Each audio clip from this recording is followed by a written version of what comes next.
계단을 오를 때마다 괜히 손잡이를 꼭 잡게 되시나요? 예전에는 가볍게 오르내리던 계단이 요즘은 왜 이렇게 부담스럽게 느껴지는 걸까요? 혹시 의자에서 한 번에 일어나기가 힘들어졌다는 생각도 드시나요?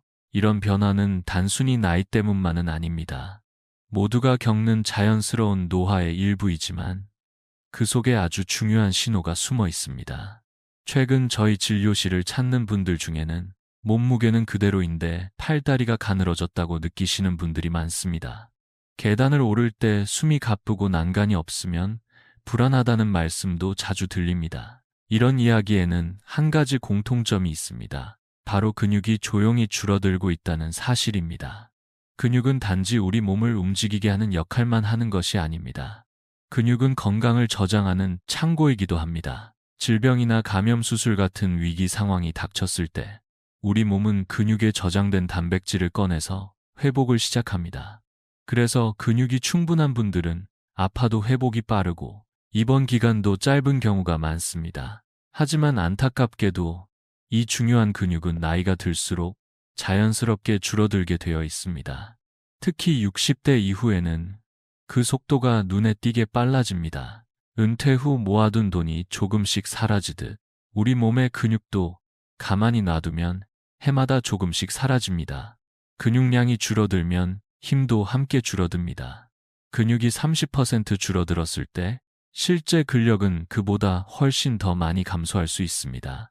쉽게 말해 근육이 100에서 70으로 줄어들면 근력은 100에서 50도 안 될 수 있다는 이야기입니다. 이렇게 되면 어떤 일이 벌어질까요? 조금만 걸어도 다리가 후들거리고 장바구니를 들고 조금만 걸어도 중간에 자꾸 쉬어야 하고 일어날 때도 한 번에 휙 일어나지 못하고 두세 번 힘을 줘야 일어날 수 있습니다. 이런 일상이 반복되면 자연스럽게 외출을 피하게 됩니다.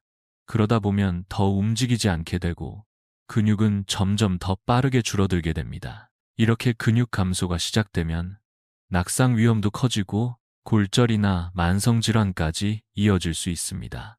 결국에는 침대 생활로 이어지고 스스로 생활하는 데 어려움을 겪게 되는 악순환이 시작되는 겁니다.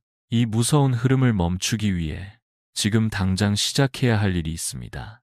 바로 근육을 지키는 것, 그리고 그 출발점은 생각보다 가까이에 있습니다. 저는 이 이야기를 단지 건강 정보로만 전해드리고 싶지 않습니다. 실제로 제 아버지의 이야기이기도 하니까요. 지금부터 말씀드릴 단백질과 식사의 변화가 어떻게 인생을 바꿨는지 그 생생한 경험을 함께 나눠드리겠습니다. 아버지의 변화는 운동 때문이 아니었습니다. 물론 걷기나 가벼운 근력 운동도 도움이 되었지만 진짜 중요한 전환점은 식사였습니다. 그 중에서도 단백질을 어떻게 먹느냐가 핵심이었습니다. 많은 분들이 단백질하면 먼저 떠올리는 게 계란일 겁니다. 그래서 하루에 계란 2~3개씩 챙겨 드시면 나는 충분히 단백질을 섭취하고 있다고 생각하실 수 있습니다. 하지만 실제로는 턱없이 부족합니다. 계란 1개에 들어있는 단백질은 약 6g, 근육을 유지하고 회복하는 데 필요한 양에는 한참 못 미칩니다. 단백질은 근육의 재료입니다. 건물을 지으려면 벽돌이 필요하듯 근육을 만들고 유지하려면 반드시 단백질이 필요합니다. 특히 나이가 들수록 근육을 만드는 효율이 떨어지기 때문에 젊었을 때보다 더 많은 양이 필요합니다. 일반적으로는 체중 1kg당 1g의 단백질이 필요하지만 60세 이후에는 최소한 체중 곱하기 1.2에서 1.5g까지 섭취하는 것이 좋습니다. 예를 들어 몸무게가 60kg이라면 하루에 최소 72g에서 많게는 90g까지 필요하다는 뜻입니다. 계란만으로 이 양을 채우려면 하루에 12개 이상을 먹어야 하니 현실적으로 어렵고 부담스럽죠. 그래서 단백질이 많이 들어있으면서도 흡수가 잘 되고 소화에 무리가 가지 않는 음식을 골라 세끼 식사에 고르게 나누어 섭취하는 것이 중요합니다. 그리고 여기서 아주 중요한 또 한 가지, 단백질 안에는 수많은 아미노산이 들어있지만 그 중에서도 류신이라는 성분이 특히 중요합니다. 류신은 근육 합성의 스위치를 켜는 역할을 합니다. 모든 재료가 준비돼 있어도 이 스위치가 켜지지 않으면 근육 공장이 작동하지 않습니다. 따라서 하루 단백질 섭취량을 채우는 것도 중요하지만 각 끼니마다 충분한 양의 단백질과 함께 류신이 포함되도록 구성하는 것이 관건입니다. 제 아버지도 처음에는 단백질을 따로 챙겨 드시지 않았습니다. 매 끼니 밥과 국 반찬 몇 가지로 끼니를 때우셨죠. 그러다 근육이 빠지고 기운이 떨어지는 걸 체감하면서 제가 권해드린 대로 식단을 바꾸기 시작했습니다. 그때부터 확실히 달라지기 시작한 겁니다. 이제부터는 어떤 음식을 어떻게 먹어야 하는지 조금 더 구체적으로 말씀드리겠습니다. 단백질이 풍부하면서도 몸에 부담 없이 흡수되는 5가지 보물 음식을 소개해 드릴게요. 첫 번째로 소개해 드릴 음식은 바로 북어채입니다. 많은 분들이 속이 불편할 때 북어국을 드셔본 경험 있으시죠? 하지만 이 북어채가 단순히 속을 편하게 해주는 음식이 아니라 계란보다 훨씬 더 많은 단백질을 함유하고 있다는 사실은 잘 모르십니다. 북어채 100g에는 약 77g의 단백질이 들어 있습니다. 계란보다 무려 12배가 넘는 양입니다. 이렇게 높은 단백질 함량의 비결은 바로 건조 과정에 있습니다. 명태를 말리는 과정에서 수분이 줄어들며 단백질이 농축되기 때문입니다. 특히 북어채는 염장을 하지 않은 식품이라 나트륨 함량이 낮아 고혈압이나 신장질환이 있는 분들도 부담 없이 드실 수 있습니다. 지방은 적고 필수 아미노산은 풍부해 근육 합성과 회복에 아주 좋은 영향을 줍니다. 그 중에서도 류신 함량이 높아 근육을 만드는 스위치를 켜주는데 효과적입니다. 저희 아버지도 아침 식사로 북어국을 자주 드십니다. 북어채를 물에 잠시 불려서 부드럽게 만든 뒤 계란을 풀어서 같이 끓이면 소화도 잘 되고 단백질 흡수율도 올라갑니다. 달걀에는 북어채에 없는 비타민 D가 들어있어 근육 기능 유지에 더없이 좋은 조합이 됩니다.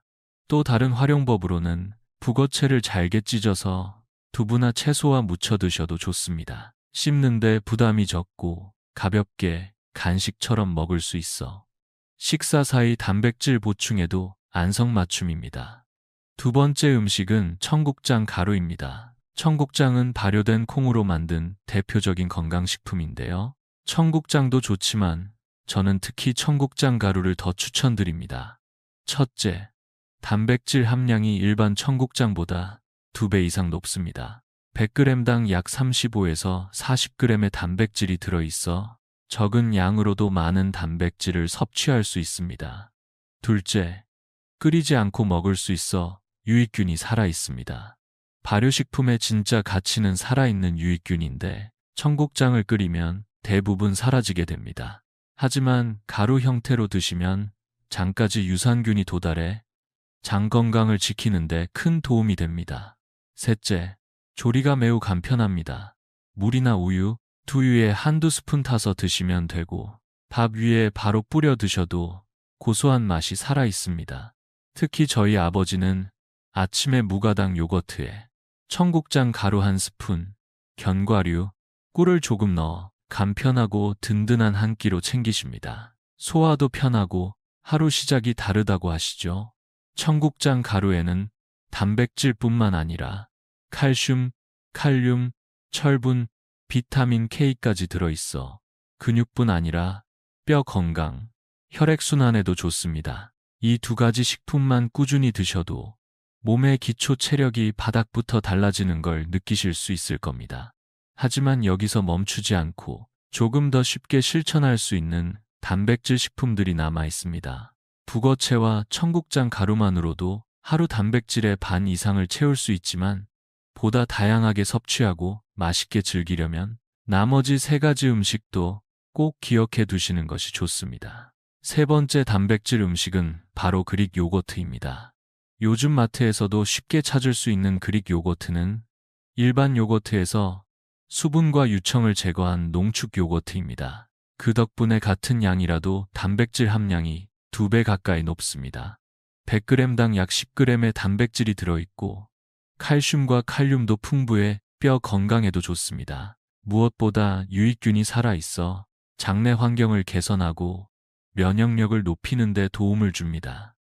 식사 사이 간식이나 아침 식사 대용으로도 부담 없고 소화가 잘 되기 때문에 치아나 위장이 약해진 어르신들도 편안하게 드실 수 있습니다. 단 한 가지 주의할 점은 반드시 무가당 제품을 고르셔야 한다는 것입니다. 불필요한 당분은 피하고 필요한 단백질과 유익균만 섭취할 수 있도록 해야 합니다. 제가 추천드리는 방법은 무가당 그릭 요거트 150g에 방울토마토, 삶은 계란, 블루베리, 견과류를 올리고 엑스트라 버진 올리브유 몇 방울과 꿀 약간을 뿌려 드시는 겁니다. 이렇게 드시면 맛도 좋고 단백질, 지방, 탄수화물, 식이섬유가 균형 있게 들어간 완전 식사가 됩니다.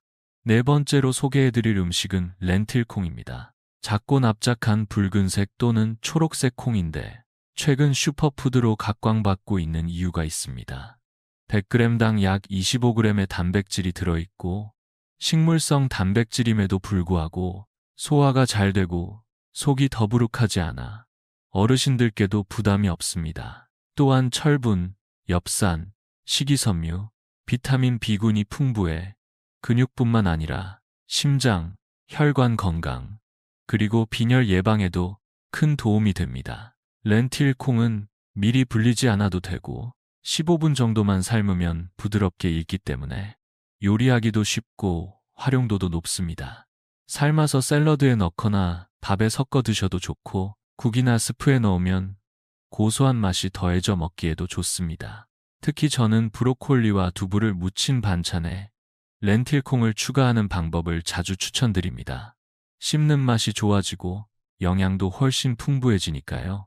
마지막 5번째 음식은 고등어입니다.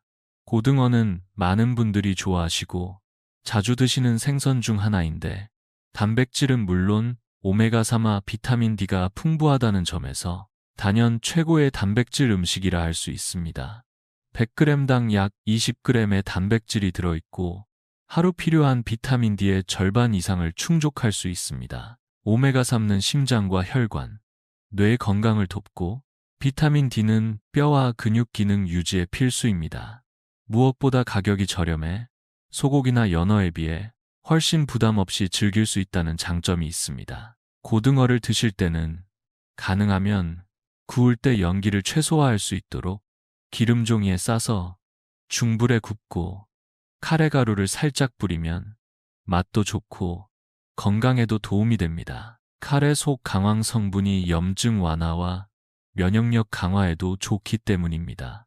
이렇게 다양한 음식들을 상황에 맞게 조합하면 하루 단백질 섭취는 결코 어렵지 않습니다. 이제 이 5가지 음식을 바탕으로 실제 식단을 어떻게 구성하면 좋은지 그 예시를 소개해드리겠습니다. 이제까지 소개해드린 5가지 음식을 하루 3끼 식단에 자연스럽게 녹여낸다면 근육을 지키고 체력을 회복하는 데 큰 도움이 됩니다. 지금부터는 하루를 기준으로 어떻게 구성하면 좋을지 구체적인 예시를 보여드리겠습니다. 아침 식사는 속을 편안하게 하면서도 단백질과 유익균을 충분히 섭취할 수 있는 구성으로 시작합니다. 무가당 그릭 요거트 150g에 청국장 가루 1스푼, 삶은 계란 1개, 견과류 1줌, 방울토마토 몇 개와 블루베리 1줌을 함께 곁들여 주세요.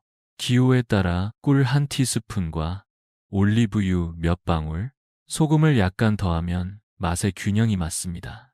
이 한 그릇만으로도 단백질 약 28g을 섭취할 수 있고 류신, 비타민 D, 오메가3, 항산화 성분까지 고르게 챙길 수 있습니다. 무엇보다 준비가 간단하고 부드러운 식감이라 아침에 부담 없이 드시기 좋습니다. 점심에는 고등어 구이를 중심으로 구성합니다. 고등어 한 토막은 대략 100g 정도이며 단백질 20g이 들어있습니다. 이와 함께 시금치나물 50g을 곁들여 철분과 항산화 성분을 보충하고 현미밥 100g으로 에너지를 더합니다. 이렇게 구성된 점심 식사는 단백질 약 28g, 류신, 비타민 D까지 균형 있게 섭취할 수 있게 해줍니다. 오후 활동에도 기운이 떨어지지 않고 혈당도 안정적으로 유지할 수 있어 컨디션 관리에 탁월합니다. 저녁 식사는 하루의 피로를 회복하면서 소화에 부담을 주지 않는 구성이 좋습니다. 북어채 15g과 계란 1개를 넣은 북어 달걀국을 끓이고 여기에 햇볕에 말린 표고버섯 30g을 추가해 주세요. 표고버섯은 비타민 D가 풍부해 근육과 뼈 건강에 모두 도움이 됩니다. 반찬으로는 두부 80g과 삶은 렌틸콩 30g을 브로콜리와 함께 무쳐 만든 반찬을 곁들입니다. 이 조합은 식물성 단백질, 식이섬유, 비타민, 미네랄이 풍부해 저녁 한 끼만으로도 단백질 33g 이상을 채울 수 있습니다. 밥은 현미밥 100g으로 마무리하면 속도 편안하고 포만감도 오래갑니다. 이렇게 하루 3끼를 구성하면 단백질 총량 약 90g 이상을 섭취하게 됩니다. 류신도 충분히 포함되어 있고 각 끼니마다 흡수율이 좋은 방식으로 구성되어 있어 근육 합성이 활발하게 이루어질 수 있는 완벽한 식단입니다. 무엇보다도 이 식단은 단지 근육만을 위한 것이 아닙니다.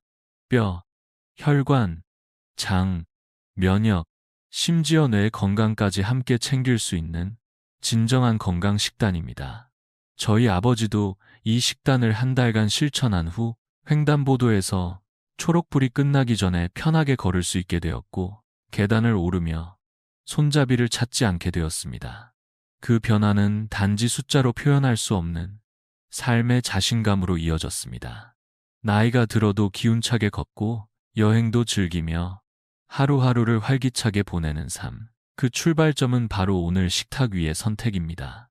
오늘 소개해드린 음식과 식단을 그냥 듣고 넘기지 마시고 하루 한 끼라도 직접 실천해 보시길 바랍니다. 처음은 작고 느릴 수 있지만 한 달 후에는 분명히 달라진 내 모습을 마주하게 될 것입니다. 가장 가까운 가족, 형제, 친구에게도 이 정보를 꼭 전해주세요. 지금 당신이 보내는 이 영상 하나가 누군가의 내일을 지키는 힘이 될 수 있습니다. 그리고 영상을 보신 후 댓글에 이렇게 적어주세요. 나는 오늘부터 근육 지키기를 시작합니다. 이 한 문장이 당신의 꾸준한 실천에 가장 큰 동기가 되어줄 것입니다. 저는 다음 영상에서도 여러분의 건강을 위한 이야기로 다시 찾아뵙겠습니다. 건강한 하루 보내시고 항상 응원하겠습니다. 감사합니다.